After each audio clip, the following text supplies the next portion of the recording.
بسم اللہ الرحمن الرحیم۔ السلام علیکم۔ روحانی دنیا چینل کو دیکھنے والے معزز خواتین و حضرات، امید ہے آپ سب لوگ خیریت سے ہوں گے اور ایمان کی بہترین حالت میں ہوں گے۔ آج کی ویڈیو میں حضرت موسیٰ علیہ السلام اور ایک پتھر کا واقعہ بیان کروں گی۔ وہ پتھر کیوں رو رہا تھا اور اس نے حضرت موسیٰ علیہ السلام کو ایسا کیا کہا کہ اللہ تعالیٰ سے حضرت موسیٰ علیہ السلام نے اس پتھر کی سفارش کی۔ یہ سب کچھ جاننے کے لیے میرے ساتھ رہیے گا، ویڈیو کو اینڈ تک دیکھیے گا۔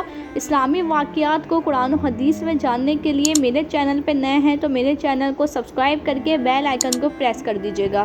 ایک دفعہ حضرت موسیٰ علیہ السلام اللہ سے ملاقات کے لیے کوہ طور پر جا رہے تھے کہ راستے میں آپ کو ایک پتھر کے رونے کی آواز آئی۔ حضرت موسیٰ علیہ السلام نے کہا کہ تم کیوں رو رہے ہو؟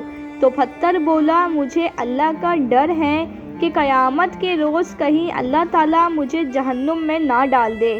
دوستو، اس پتھر کو یہ ڈر شاید اس لیے تھا کیونکہ قرآن مجید میں اللہ تعالیٰ نے فرمایا ہے کہ جہنم کا ایک در انسان اور پتھر ہے، تو لہٰذا اس پتھر کو ایسا لگا کہ شاید وہ پتھر میں ہوں۔ پتھر بولا، میں جہنم کا ایک در بن گیا تو میرا حشر بہت برا ہوگا۔ اے اللہ کے نبی، میں اس بات کو یاد کر کے بہت رو رہا ہوں۔ اور پتھر نے کہا، آپ تو اللہ کے نیک بندے ہیں اور کوہ طور پر اللہ تعالیٰ سے ملاقات کے لیے جا رہے ہیں، تو وہاں جا کر آپ میری اللہ تعالیٰ سے سفارش کر دیجیے۔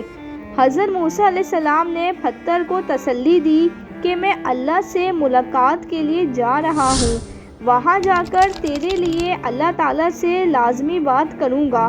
یہ کہہ کر حضرت موسیٰ علیہ السلام کوہ طور پر چلے گئے اور اللہ تعالیٰ سے کلام کیا، لیکن اللہ تعالیٰ سے پتھر کے بارے میں بات کرنا بھول گئے۔ لیکن اللہ تعالیٰ کی رحمت دیکھیں کہ جب حضرت موسیٰ علیہ السلام کوہ طور سے واپس آنے لگے تو اللہ تعالیٰ نے حضرت موسیٰ علیہ السلام کو کہا، اے موسیٰ، کیا تم اس پتھر کے بارے میں بات کرنا بھول گئے ہو؟ تم نے اس پتھر سے سفارش کا وعدہ کیا تھا۔ حضرت موسیٰ علیہ السلام نے کہا، اے پروردگار، بے شک میں بھول گیا تھا اور آپ بہترین جاننے والے ہیں۔ اور پھر اللہ تعالیٰ نے فرمایا کہ جاؤ اور اس پتھر سے کہہ دو کہ ہم اس کی بخشش کرتے ہیں اور دیگر پتھروں کے ساتھ اسے جہنم میں داخل نہیں کریں گے۔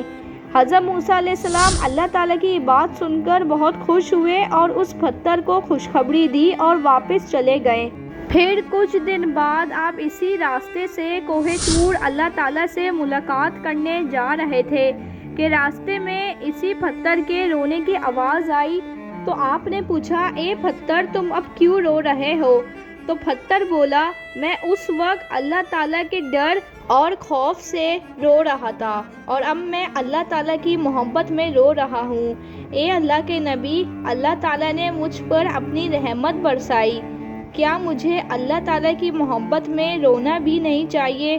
سبحان اللہ۔ اس واقعے سے یہ ثابت ہوتا ہے کہ ایک پتھر اللہ کے خوف سے رو رہا ہے، جبکہ اللہ تعالیٰ نے ہم انسانوں کو بے شمار نعمتیں اور آسائشیں عطا فرمائی ہے، اور ہم انسان اللہ سے خوف اور عذاب اور ناراضگی سے ذرا بھی نہیں ڈرتے۔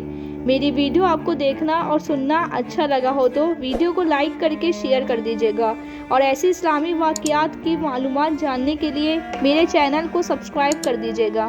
مجھے دیجیے اجازت، اپنا بہت خیال رکھیے گا۔ ملتی ہوں اگلی ویڈیو میں۔ اللہ حافظ۔